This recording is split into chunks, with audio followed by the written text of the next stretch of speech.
Next word is that is tailgating. गाड़ी के पीछे गाड़ी लगाइए कभी, तो टेल गेटिंग का मतलब ये होता है गाड़ी के पीछे जब गाड़ी चल रही होती है ना तो उसको टेल गेटिंग कहते हैं, बहुत ही क्लोजली, ऐसा कि ठुक भी सकती है गाड़ी पीछे से, आगे से, कहीं से भी, मतलब कि आपने गाड़ी के पीछे गाड़ी लगाई तो ठुक सकती है। इसको बोलते हैं टेल गेटिंग। और टेल गेटिंग का एक मतलब ये भी होता है कि आउटसाइड आप बाहर खाना खाने जा रहे हो, that is also tailgating. हमारा जो नेक्स्ट जो स्ट्रीट, जब हम रोड पे चल रहे होते हैं और जो बोलते हैं सामान ले लो, उससे खरीद के जब हम खाते हैं उसको भी टेल गेटिंग कहते हैं। हमारा जो नेक्स्ट वर्ड है आज का दैट इज स्क्रूटनी।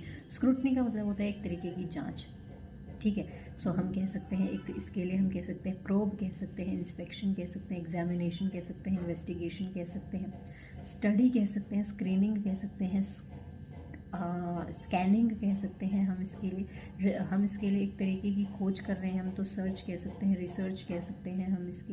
हम इसके लिए परयूजल कह सकते हैं। परयूजल के बाद दो फ्रेजल वर्ब्स होती हैं, दैट इज़ लुक इनटू और डेल्व इनटू भी हम बोल सकते हैं हम इसके लिए। हमारा नेक्स्ट वर्ड है आज का that is down turn. Down turn का मतलब होता है बेसिकली किसी चीज़ में गिरावट आ गई, ठीक है, कमी आ गई बेसिकली। सिनोनिम्स देख लेते हैं हम इसके लिए। तो हम इसके लिए स्लो डाउन कह सकते हैं, हम इसके लिए डिप कह सकते हैं, ड्रॉप कह सकते हैं। हम कह सकते हैं इसके लिए एक तरीके से कोई चीज़ जो ठप से नीचे चली आती है तो प्लमेटिंग कह सकते हैं, नोज डाइविंग कह सकते हैं, प्लंजिंग कह सकते हैं, स्लम्प कह सकते हैं।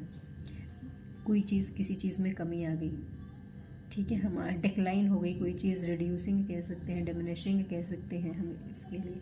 हमारा जो नेक्स्ट वर्ड है आज का दैट इज़ प्रिवेंट। प्रिवेंट का मतलब होता है बेसिकली इतने रोड एक्सीडेंट्स होते हैं, हम उनको अगर अच्छे से रूल्स फॉलो करें तो हम उन्हें प्रिवेंट कर सकते हैं, बेसिकली हम उससे रोक सकते हैं। तो प्रिवेंट का मतलब होता है रोकना किसी चीज़ को। तो हम इसके लिए स्टॉप कह सकते हैं, हिंडर कह सकते हैं, हैम्पर कह सकते हैं।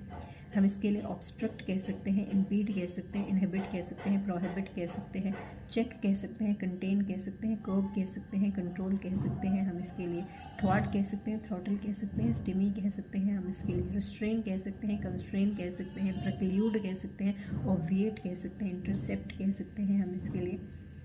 फिर हम इसके लिए कह सकते हैं एक तरीके से जब हम गला घोंटते हैं तो एक मतलब तो गला घोंटना होता है और दूसरा मतलब उसका रोकना भी होता है। तो चोक कह सकते हैं, स्ट्रैंगुलेट कह सकते हैं हम इसके लिए कह सकते हैं, स्मॉदर कह सकते हैं, स्टिफल कह सकते हैं हम इसके लिए, बार कह सकते हैं, डी बार कह सकते हैं, बैन कह सकते हैं, ब्लॉक कह सकते हैं हम इसके लिए, इम्पीड कह सकते हैं हम इसके लिए, डी बार कह सकते हैं हम इसके लिए, ऑक्लूड कह सकते हैं, प्रोस्क्राइब कह सकते हैं हम इसके लिए। हमारा नेक्स्ट वर्ड है आज का दैट इज सेटबैक। सेटबैक का मतलब होता है failure, complete failure. So basically fiasco कह सकते हैं, डिबैकल कह सकते हैं, प्रॉब्लम कह सकते हैं, ग्लिच कह सकते हैं, कोई इशू हो गया तो इशू भी कह सकते हैं हम इसके लिए। ओके।